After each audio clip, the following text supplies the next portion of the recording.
Friends, आज हम समझ रहे हैं सूक्ष्म शिक्षण के बारे में, माइक्रो टीचिंग। ये आपका सूक्ष्म शिक्षण एवं शिक्षण कौशल के अंतर्गत आता है। ये आपका सब्जेक्ट का नाम रहेगा pedagogy of A school subject part 2, है ना। कंफ्यूज नहीं होना है, इसी के अंतर्गत आपको पढ़ना है ये। तो सूक्ष्म शिक्षण क्या होता है? सूक्ष्म शिक्षण के बारे में आपको मैं उसकी प्रस्तावना आप पढ़ लीजिएगा। मैं आपको शॉर्ट में समझा देती हूँ। जैसे कि कोई शिक्षण कार्य करवाए, जैसे कोई शिक्षक अपने बालकों को, छात्रों को कोई चीज़ पढ़ा रहा है, कुछ कोई टॉपिक है जो समझा रहा है, तो वो टॉपिक का उसे पहले से नॉलेज होना चाहिए। जैसे हम कोई टॉपिक समझा रहे हैं, जैसे मैं आपको सूक्ष्म शिक्षण के बारे में समझा रही हूँ, तो इस सूक्ष्म शिक्षण के बारे में मुझे पहले से नॉलेज होनी चाहिए, तभी मैं अपने छात्रों को उस टॉपिक के बारे में समझा सकती हूँ। तो वही होता है कि जो टीचर है, जो पढ़ा रहा है, उसमें वो दक्षता होनी चाहिए, ताकि वो अपने छात्रों को उचित ज्ञान दे सके, उनका उचित दिशा निर्देश कर सकें, है ना। तो यही होता है हमारे सूक्ष्म शिक्षण के अंतर्गत। और आजकल क्या देखा जा रहा है कि जो शिक्षक की जो दक्षता है, उसमें क्या है, निरंतर कमी आ रही है। और समय समय पर जो समितियां गठित है, वो इसमें सुधार लाने की कोशिश कर रही है। यही हमारा सूक्ष्म शिक्षण के अंतर्गत आता है ना। लास्ट में हम यहाँ पर इस तरह से कह सकते हैं कि सूक्ष्म शिक्षण एक ऐसी तकनीक है जो शिक्षक में दक्षता विकसित करने का प्रयास करती है। शॉर्ट में ये भी लिख सकते हैं, और इस तरह से ये थोड़ा सा डिटेल में आप इसको पढ़ लीजिएगा। जैसा मैंने समझाया वही है इसमें, है ना। ये भी आप चाहें तो पढ़ लीजिएगा। इसमें क्या है कि देखो, अगर हम किसी बालक से, स्टूडेंट से हम कुछ करवाना चाहते हैं, तो या तो फिर हम उसको शाबाशी देते हैं, या फिर हम उसको दंड देते हैं। तो दोनों में से ही कोई भी कोई बच्चा क्या है, शाबाशी से आगे बढ़ जाता है, और कोई दंड के डर से आगे बढ़ता है। तो वही चीज़ें हैं इसमें कि भाई शिक्षक को भी इसी तरह से कुछ समझाकर उसे प्रोत्साहित किया जाता है ना। इसका अर्थ देखेंगे तो अर्थ आप यहाँ से समझेंगे इसका, सूक्ष्म शिक्षण का क्या अर्थ होता है। तो यहाँ पे देखेंगे कि कम समय में ही सूक्ष्म शिक्षण के माध्यम से शिक्षकों में कौशलों का विकास किया जा सकता है। अतः यह प्रशिक्षण की एक तकनीक है जिसमें शिक्षकों के छोटे से छोटे व्यवहार में दक्षता विकसित की जाती है। वह दो शब्दों से मिलकर बना है। मतलब ये क्या है, इसमें सूक्ष्म शिक्षण में कम समय में शिक्षकों के कौशलों में विकास किया जाता है। अब ये सूक्ष्म शिक्षण जो है वो दो शब्दों से मिलकर बना है, सूक्ष्म और शिक्षण। पहला क्या है, सूक्ष्म, दूसरा है शिक्षण। अर्थात सूक्ष्म का मतलब होता है छोटा, और शिक्षण तो छोटा शिक्षण। जब शिक्षक कक्षा में शिक्षण कार्य करता है, तब वह कई प्रकार के व्यवहार दर्शाता है। जैसे कि अगर हम कक्षा में पढ़ा रहे हैं, तो हम क्या करेंगे, श्याम पट्ट पर लिखना, प्रश्न पूछना, छात्रों की शंकाओं को हल करना, छात्राओं के उत्तर के प्रति उत्तर देना, इस एक स्थान से दूसरे स्थान पर जाना, पूर्व ज्ञान का पता करना, उदाहरणों द्वारा विषय वस्तु को स्पष्ट करना, छात्रों को शाबाशी देना, पाठ्य वस्तु को समझाना, प्रयोग करना आदि बहुत सारे काम करते हैं। हम उन्हें समझाते भी हैं, उत्तर भी देते हैं, शाबाशी भी देते हैं, दंड भी देते हैं, विषय वस्तु को समझाते भी हैं, प्रयोग भी करवाते हैं, श्याम पट्ट पर लिखते भी हैं, प्रश्न भी पूछते हैं, उनकी शंकाओं का हल भी निकालते हैं। इस तरह के हम बहुत सारे काम जो करते हैं, वो सारे क्या होते हैं, हमारे शिक्षण के द्वारा किए गए कार्य होते हैं।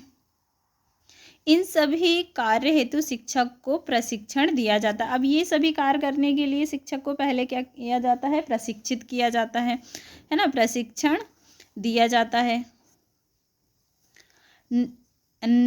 नया संपूर्ण शिक्षण प्रभावी बनाया जा सकता है। जैसे शिक्षक को सर्वप्रथम प्रश्न पूछने की कला सिखाई जाए, उसको प्रश्न बनाने के संबंध में बताया जा सकता है। उसे पहले सिखाया जाता है कि आपको किस तरह से प्रश्न पूछना है, किस तरह से प्रश्नों को बनाना है। जैसे अगर कोई टॉपिक है, तो उसमें किस तरह के प्रश्नों को बनाया जा सकता है। जैसे त्रिभुज है, तो त्रिभुज में से कैसे वो प्रश्न निकाले, किस तरह से प्रश्न बनाए कि 3 भुजाओं से बनी आकृति को त्रिभुज कहते हैं। तो ये एक प्रश्न बनाया है, तो ये बनाना आना चाहिए। तो जो प्रशिक्षण दिया जाता है, वही किसके अंतर्गत आता है, सूक्ष्म शिक्षण। सूक्ष्म मतलब छोटे छोटे रूपों में उसे समझाना। हर एक कौशल को, श्यामपट्ट कौशल हुआ, व्याख्यान कौशल हुआ, मतलब हर एक छोटी छोटी चीज़ों को छोटे छोटे रूपों में समझाना ही सूक्ष्म शिक्षण कहलाता है। अब सूक्ष्म शिक्षण में होता क्या है? सूक्ष्म शिक्षण में साधारणतः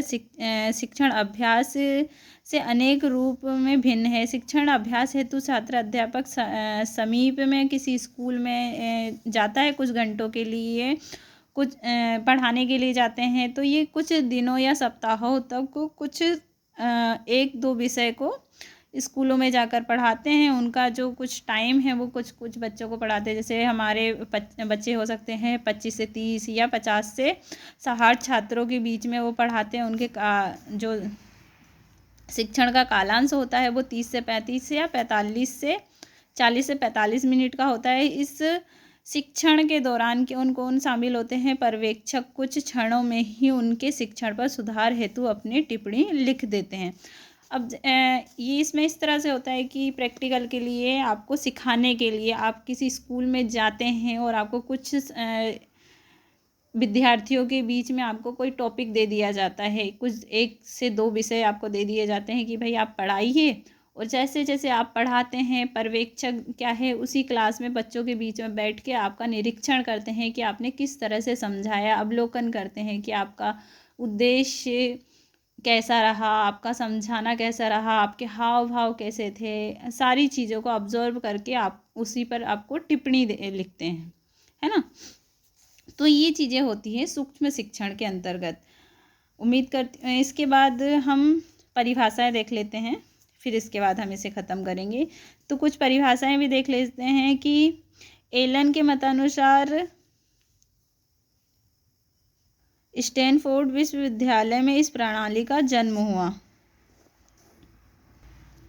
यहाँ पर कुछ छोटी छोटी सी जो परिभाषाएं हैं उन्हें लेंगे हम। जैसे हमारी क्या है, डेविड यंग के अनुसार क्या है, सूक्ष्म शिक्षण को एक ऐसी प्रविधि बताया गया है जिसके द्वारा नव शिक्षक तथा अनुभवी शिक्षक दोनों ही अपनी शिक्षण कला को परिमार्जित करने के अवसर प्रदान करते हैं। मतलब इसमें क्या होता है, जो नया शिक्षक है, जो शिक्षक बनना चाहता है, और जो अनुभवी शिक्षक है, दोनों ही क्या करते हैं, इसमें अपनी कला को परिमार्जित करते हैं। मतलब जो नया शिक्षक है, जो शिक्षक बनने चाहते हैं, वो क्या करते हैं, वो अपने आप को विकसित करते हैं। और जो पहले से टीचर अनुभवी हैं वो क्या करते हैं, उनका अवलोकन करते हैं। फिर सोर बी एम के अनुसार क्या है, सूक्ष्म शिक्षण कम अवधि, कम छात्रों तथा कम शिक्षण क्रियाओं वाली प्रविधि है ना। सूक्ष्म शिक्षण के बारे में उन्होंने क्या कहा कि ये कम अवधि और कम छात्रों और कम सूक्ष्म शिक्षण क्रियाओं की प्रविधि है। इस तरह से हमने छोटी छोटी 2 परिभाषाएं ली। बाकी की आप इधर से आप पढ़ना चाहें तो आप और भी परिभाषाएं इसकी पढ़ सकते हैं। मिलते हैं नए वीडियो में नए टॉपिक के साथ। तब तक के लिए अपना ध्यान रखिएगा। और मेरे चैनल पे बीएड से रिलेटेड और भी वीडियो हैं, आप मेरे चैनल पे एक बार विजिट करके वीडियो चेक कर सकते हैं। मिलते हैं नेक्स्ट वीडियो में नए टॉपिक के साथ। तब तक के लिए अपना ध्यान रखिएगा। Bye bye.